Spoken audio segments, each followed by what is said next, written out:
ఇట్లా ఏం చెప్పినా కాళేశ్వరం ప్రాజెక్ట్ కడతాం ఎట్లయితుంది? అవుతుందా? ఏ పథకం చెప్పినా రైతు బంధు అంటే అవుతుందా? అన్నీ అవుతున్నాయి. అవుతుందా అని అరిచేవాళ్ళు ఉన్నారు, అనుమాన పక్షులు ఉన్నారు. మేము చెప్తున్నాం, అవి అమలు జరుగుతున్నాయి. నేను చెప్పే కార్యక్రమాలన్నీ ఎక్కువ అమెరికాలో జరిగేటివో ఢిల్లీలో జరిగేటివో కాదు. మీ గ్రామాలలో, మీ వీధులలో, మీ బస్తీలలో, మీ పట్టణాలలో ప్రజల యొక్క ప్రత్యక్ష అనుభవంలో ఉన్నాయి టీఆర్ఎస్ చేస్తున్న పనులన్నీ. ఇవన్నీ ఫ్యాక్ట్స్, విషయాలు, వాస్తవాలు. అందుకే జనంలో పోతే మాకు ఆదరణ దొరుకుతూ ఉంది. ఒక నెగటివ్ కోణంలో, అరాచక విధానంలో దేవుడు నోరిచ్చింది కదా అని అడ్డం పొడుగు మాట్లాడుకుంటూ, ఆస్ట్రేలియమైన భాష మాట్లాడుతూ కొంతమంది ఆరుస్తూ ఉంటారు. మేము దాన్ని ఏమనుకుంటాము? ఏనుగు పెద్ద బ్రహ్మాండంగా పోతూ ఉంటుంది. కొన్ని చిన్న చిన్న జంతువులని పిచ్చి పిచ్చి కథలు చేస్తూ ఉంటాయి. ఏనుగు పట్టించుకుంటుందా? తన దారి పట్టుకుని తను పోతుంది. మేము కూడా అట్లే అనుకుని ప్రయాణం పోతా ఉన్నాం. దీక్షతోని, ఒక కాన్సన్ట్రేషన్తోని మన ఏ వర్గం ప్రజలు ఎట్లా, ఎవరి సంక్షేమం ఎట్లా, మంచెడలు ఎట్లా, ఈ రాష్ట్రం ఆర్థికంగా బలపడడం ఎట్లా, సంపద పెంచడం ఎట్లా, ఆ పెంచిన సంపదను పేదలకు పంచడం ఎట్లా, దీనిలో తలమునకలై మేమున్నాం. ఇందులో భాగంగా వచ్చిందే మన దళిత బంధు. చాలా ముఖ్యమైనటువంటి విషయం ఇది. కొందరు లేటుగా గుర్తిస్తారు, కొందరు గుర్తుపెట్టిన వాళ్ళు తొందరగా స్టార్ట్ చేస్తారు. అట్లా అగ్రగామి రాష్ట్రం తెలంగాణ పేదలను ఆదుకునే విషయంలో, ప్రజలను కాపాడుకునే విషయంలో, ప్రజలను ఉన్నత స్థితి నుంచి ఇంకా ఉన్నత స్థితికి తీసుకుపోయే మార్గం ఏర్పాటు చేసే విషయంలో మనం చాలా పకడ్బందీ కార్యక్రమాలు అనేకం తీసుకుంటా ఉన్నాం. బహుజన రాజ్యం రాకుండా చేసే రాబందులు కూడా ఉంటాయి. బంధుల స్కీములతో రాబందులు కూడా మన దగ్గరికి వస్తాయి.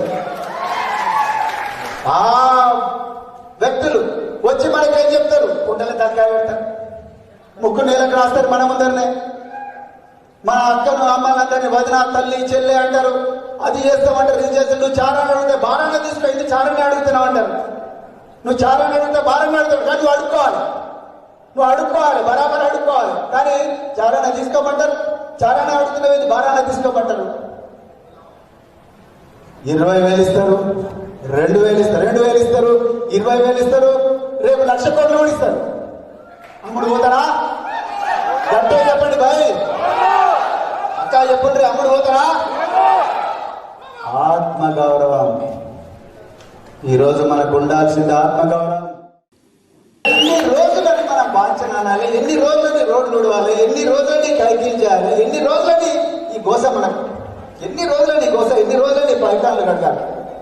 ఎప్పుడు మరి మనం హైటెక్ సిటీ పోవాలి, ఎప్పుడు మనం పైలట్లు కావాలి, ఎప్పుడు మనం కంపెనీలు పెట్టాలి, ఎప్పుడు మనం సినిమా స్టార్లు కావాలి, ఎప్పుడు మనం రామోజీ ఫిలిం సెట్ లాంటి ఫిలిం సిటీలు మనం ఎందుకు కట్టకూడదు? ఒక్కసారి అది కావాలంటే ఏం కావాలి? గట్టిగా చెప్పండి.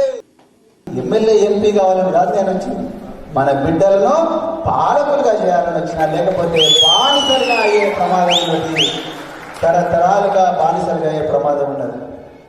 నువ్వు బంద్ చేసిన విధురా, ఈ ఉద్యోగం ఎట్లా చేసినా ఏడ్చింది నేను మా అమ్మకు ఒక్కటే చెప్పిన మిత్రులారా, అమ్మ నువ్వు నా గురించి ఏడుస్తున్నావు, కానీ నువ్వు ఏడవాల్సింది ఆ కోట్ల బిడ్డలు ఉన్నారు, కోట్లాది బిడ్డలు ఉన్నారు, వాళ్ళందరి కన్నీళ్ళు చూడవలసిన చారిత్రకమైన బాధ్యత మనందరి మీద ఉందమ్మా. నీ ఒక్కరి మీద, నా ఒక్కరి మీద కాదు, మనందరి మీద కూడా ఈ బాధ్యత ఉన్నది. వాళ్ళందరి కోసం ఒక గొప్ప ప్రపంచం సృష్టించేదాకా మనం నిద్రపోకూడదు మిత్రులారా. అందుకొరకు దయచేసి అమ్ముడు పోవద్దు. హాయ్ ఫ్రెండ్స్, మా టుడే టుమారో యూట్యూబ్ ఛానల్ చూస్తున్నందుకు చాలా థ్యాంక్స్. మరిన్ని లేటెస్ట్ వీడియోస్ కోసం వెంటనే సబ్స్క్రైబ్ చేయండి. అలాగే ఈ బెల్ ని కూడా రింగ్ చేసేయండి. మా నోటిఫికేషన్స్ అన్ని మీ మొబైల్లో వస్తాయి. అలాగే మా వీడియోస్ మీకు నచ్చితే లైక్ చేయండి, షేర్ చేయండి, నచ్చకపోతే కామెంట్ చేయండి.